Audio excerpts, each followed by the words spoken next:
أعوذ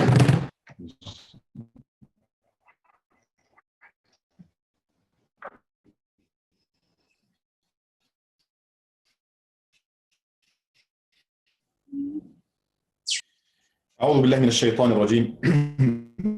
بسم الله الرحمن الرحيم. الحمد لله والصلاة والسلام على رسوله أجمعين. Welcome to مجلس العقيدة, or the session on the Islamic creed, the Islamic faith, and we continue inshallah explaining on شرح العقيدة الطحاوية called الطحاوية by Imam الطحاوي.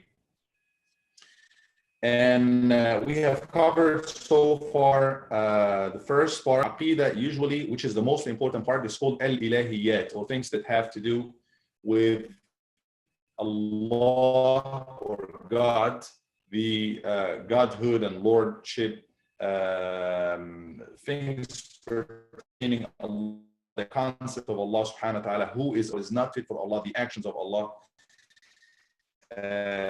the God. And then we move on to an-nubuwat, or things pertaining prophets and prophethood.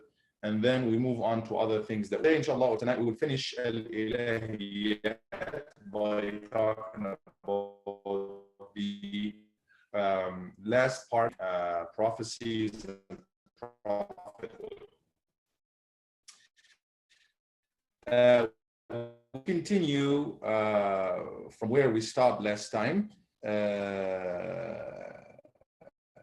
له معنى الربوبية مخلوق. The meaning of lordship was established for him, for Allah, without servants, and that of a creator without there being any creation. He is the maker. He is the creator سبحانه وتعالى. هذا الاسم قبل إحيائهم كذلك استحق اسم الخالق قبل إنشائهم. Gave them life. He deserved this name before being the creator, before the creation. It's not because he made us that he is called the maker or creator, but he is always a creator. شيء قدير وكل شيء إليه فقير وكل أمر عليه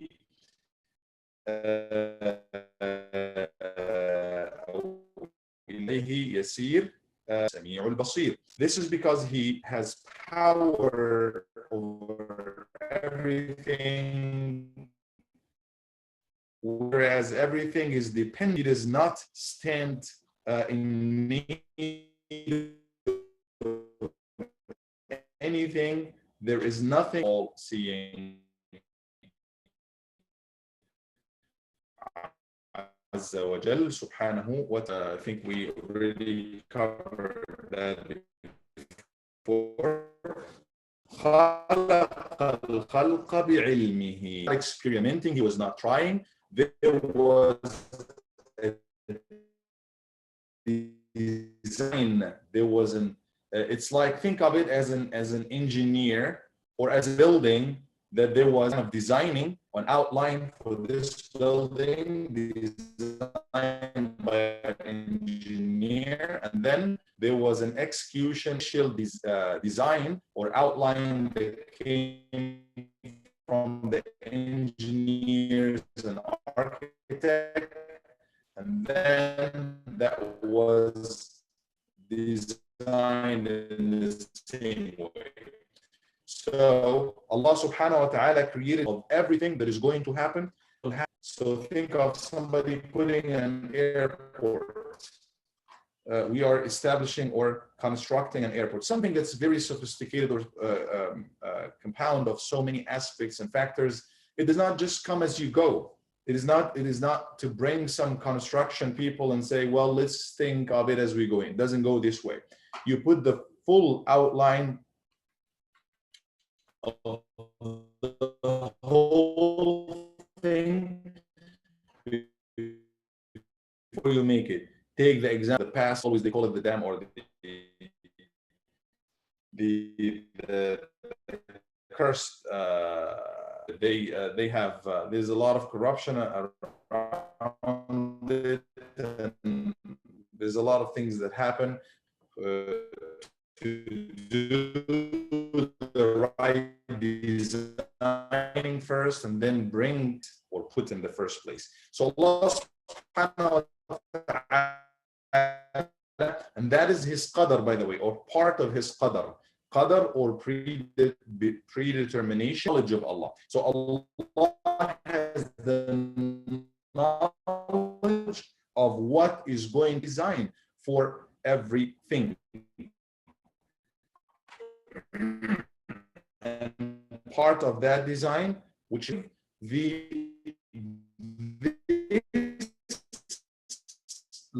those creatures. So part of his design of the whole thing, the creatures, the power to choose. خلق الخلق بعلمه, with his knowledge. That is, non-Muslims think, and even some of the very small sects of Muslims, they, as he's going, as it's happening, that is everything according to the knowledge. He said in the Quran,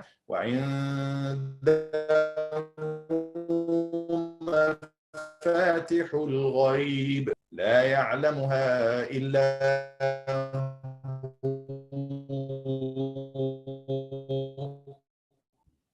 no one knows the البحر. He knows what's in the land, in the sea. وما تسقط من ورقة إلا يعلمها ولا حبة في ظلمات الأرض إلا في كتاب مبين.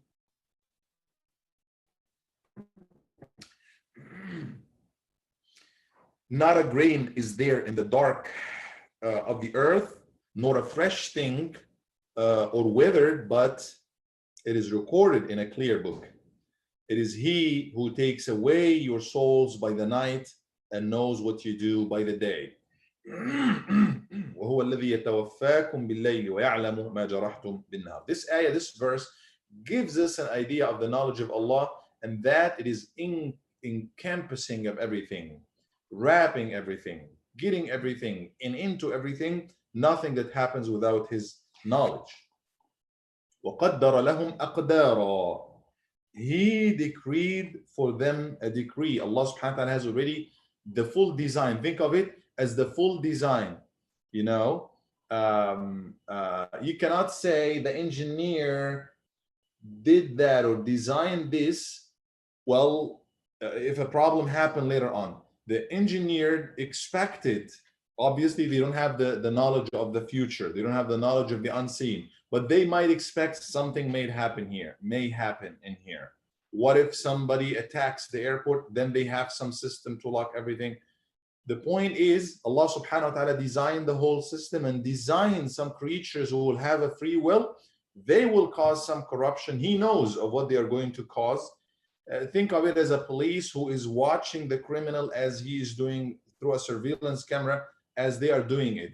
Their knowledge of the action as it is happening, or even before it happens, does not dictate the action, or does not, the criminal cannot come later on and say, oh, you were watching me, you were knowing about it, you knew about it before, as it was happening, or before it was happening, and you are part of the crime. No, Allah does not dictate. It's a little different in here, even though he knows everything, and everything is going not against what he plans, but it's against what he approves. The bad things that may happen. It's against if somebody does something against the law, even though the law has some tools to know what people are thinking. Let's go to the future. Now they have surveillance cameras, whatever. But what if, I was watching this video the other day, what if some serial criminals They have certain areas in their mind. They were looking at this person who was committed so many sexual assaults and murder of so many people. He raped the woman and then he killed them, like 17 or 20 of them, I forgot. And they looked at certain part in his brain and he was like going in red. What if they discovered, if they come up with some experiment, not experiment, some testing of so many people, and they come up with some kind of knowledge that if you have this part, if it's even there, if you have this part in your brain, or it shows these symptoms or whatever they might see in some of those images, you will have the tendency, or you will definitely or most likely do something against the law. Now, having this knowledge, you cannot execute people. You cannot come and just catch somebody before doing the action. That's a good example in here. Allah knows what is the tendency of people, or what exactly are they going to choose, but it is them who choose that. Even though Allah facilitates this way for those who do good, and also warns you against the other way. Now you choose to go whichever way. That is your choice, that you should be responsible for. Allah said in the Quran, وَخَلَقَ كُلَّ شَيْءٍ فَقَدَّرَهُ تَقْدِيرًا. He created everything, then he determined it with a perfect determination. Think of the design again of the whole building, of the whole airport, and then everything comes 100% according to this design. إِنَّا كُلَّ شَيْءٍ خَلَقْنَاهُ بِقَدَرٍ. Verily, we created everything in a just proportion. Think of the balance and the creation of Allah and so on. وَضَرَبَ لَهُمْ آجَالًا. And he appointed for them a term that they will live in here, ajal. Everybody that would go up to their ajal, up to their term, up to their life, or term in this life. مَا كَانَ لِنَفْسٍ أَن تَمُوتَ إِلَّا بِإِذْنِ اللَّهِ كِتَابًا مُؤَجَّلًا. This is Surah Al Imran, verse 145. It is not for soul to die save by the will of Allah, verse 145. وَضَرَبَ لَهُمْ آجَالًا لم يخف عليه شيء قبل أن يخلقهم وعلم ما يعملون قبل أن يخلقهم. And he knew what they were going to do even before he had created them. Right? So Allah subhanahu wa ta'ala has the knowledge of everything, part of his qadr, and he written and recorded everything that will happen because he's God. Because he is God. That does not dictate anything on anybody. If the police is watching, if you're watching somebody doing something wrong as they are doing it, that your knowledge of it does not mean you dictate that on them. وَأَمَرَهُمْ بِطَاعَتِهِ وَنَهَاهُمْ عَنْ مَعْصِيَتِهِ. Allah subhanahu wa ta'ala, he ordered them order them his obedience and forbid them his disobedience. Allah ordered people to obey him. Now, being a God, being the most wise, he does not order something that is impossible for you to do. He does not forbid you from something that is impossible for you, that's already written on you, that you are already destined for it. You're not destined for anything. You shape your destiny. Allah knows about your choices.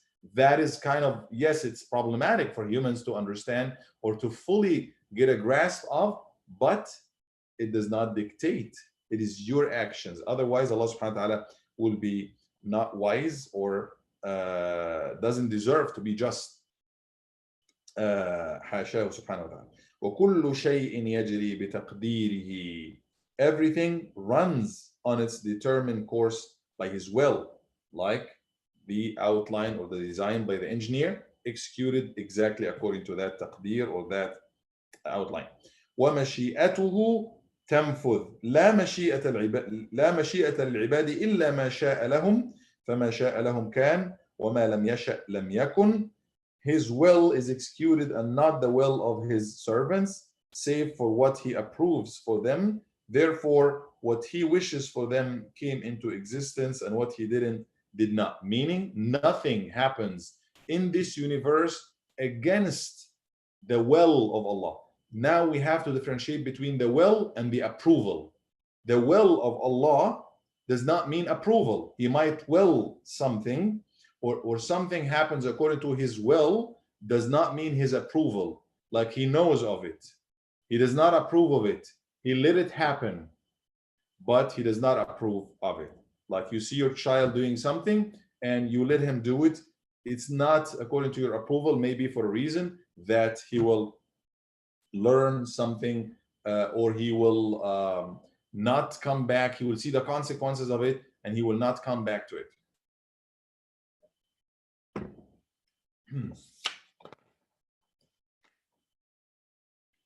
يهدي من يشاء ويعصم ويعافي فضلا ويضل من يشاء ويخذل ويبتلي عدلا. He guides whom he will, protects and safeguards by his grace. He sends astray whom he will, humiliates and subjects to tribulation, following the rules of his justice. Everything good, anything good that happens to us, it's not because we deserve it. It's a pure mercy and grace, and from the bounty of Allah. It's a pure grace from Allah subhanahu wa ta'ala. Because think about it this way, this is a very important concept. No one of the human beings deserves anything against Allah. No one. Not even prophets. Not even prophets. Because simply He made us from zero to here, from the scratch. Allah created all of us and is supporting all of us and is sustaining all of us and is maintaining all of us. And we are all His subject. We all belong to Him. Our flesh is from Him. Our hair is from Him. Our tongue, our thoughts, our speaking, capabilities to do anything, skills, us being able to think or talk. It's all from Him. We did not make it.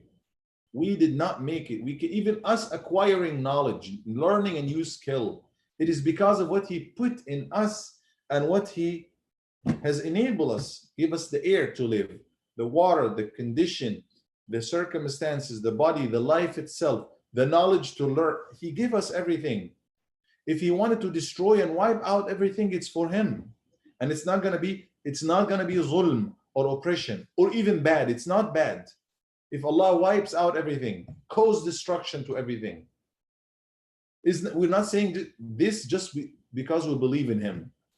It's because this is the reality of it. I have this cup, it's mine. You might see it as something, as beautiful cup. I can destroy it right now. I can throw it in the garbage right now. And it's not going to be anything bad on my side. I choose to do what I want in my property. This being and it's even different with Allah, because this being my property, I put some money in it. Somebody else will see it as a waste. For Allah subhanahu wa ta'ala, there's no one else to judge Him. He can do whatever He wants because He made all of that with His order, with His command. Take that concept, because it will help us a lot to really realize who we are versus Allah subhanahu wa ta'ala. We are total servants of Allah. If He give us all Jannah, that's from His, or heaven, that is from His mercy and pure grace and bounty. If He, God forbid, put everybody, even prophets, in the fire of hell, He's not going to be making dhulm or oppression against them. It's just His property, His creation. But He sets the rules for Himself. He sets the rules for Himself out of His mercy and wisdom. Nothing happened for no reason. Not because He has to follow this way. Because some sects, they say, yes, He has to do what's perfect. He has to do what's right. He has to do, facilitate guidance for people. No, He doesn't have to do any of that. Because if He does the opposite of all of that, He is not making dhulm or oppression to anybody, simply because no one deserved life in the first place.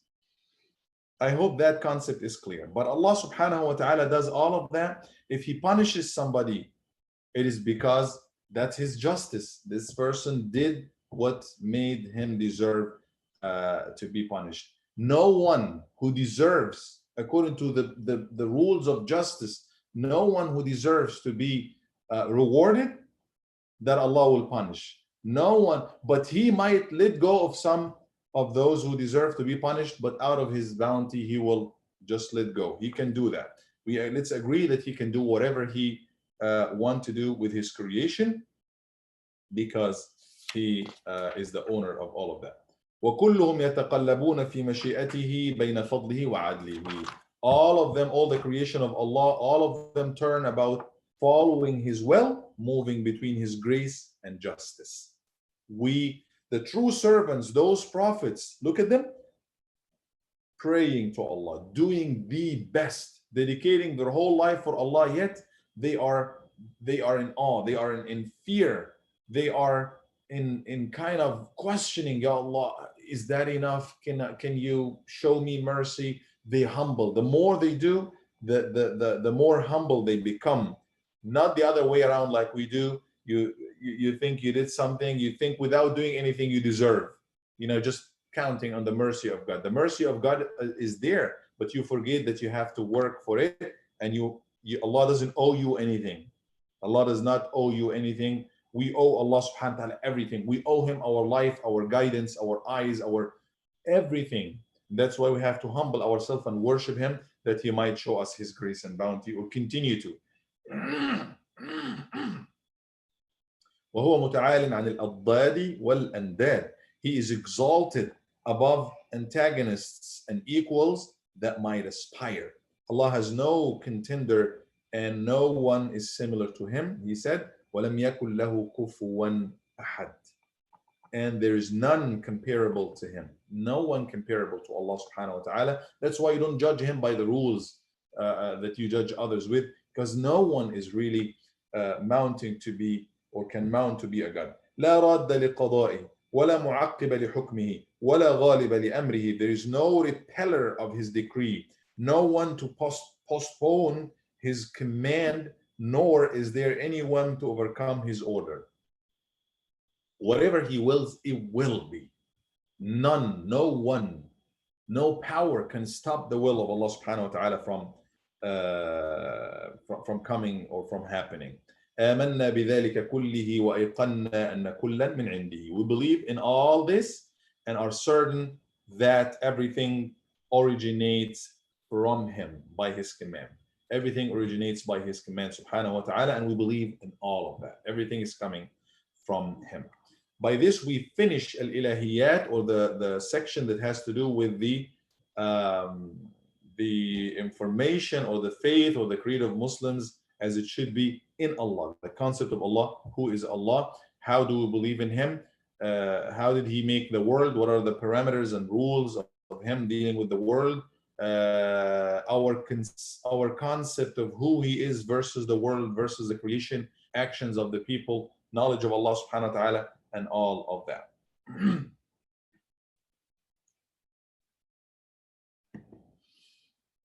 By this, inshallah, we come to the end of this circle or session. Next time, inshallah, we will start from وَأَنَّ مُحَمَّدًا عَبْدُهُ الْمُصْطَفَى وَنَبِيُّهُ الْمُجْتَبَى وَرَسُولُهُ الْمُرْتَضَى. This section has to do with prophecy, prophethood, and nubuwwat, and how do we believe in Prophet Muhammad ﷺ and the rest of the prophets, and what is that part exactly in the aqidah, or in the faith, in the system of faith of Muslims. If you have any questions, feel free to leave it in the comments, inshallah. Jazakumullahu khairan, barakallahu feekum, may Allah bless you. Stay under the care of Allah subhanahu wa ta'ala. Assalamu alaikum wa rahmatullahi ta'ala wa barakatuh.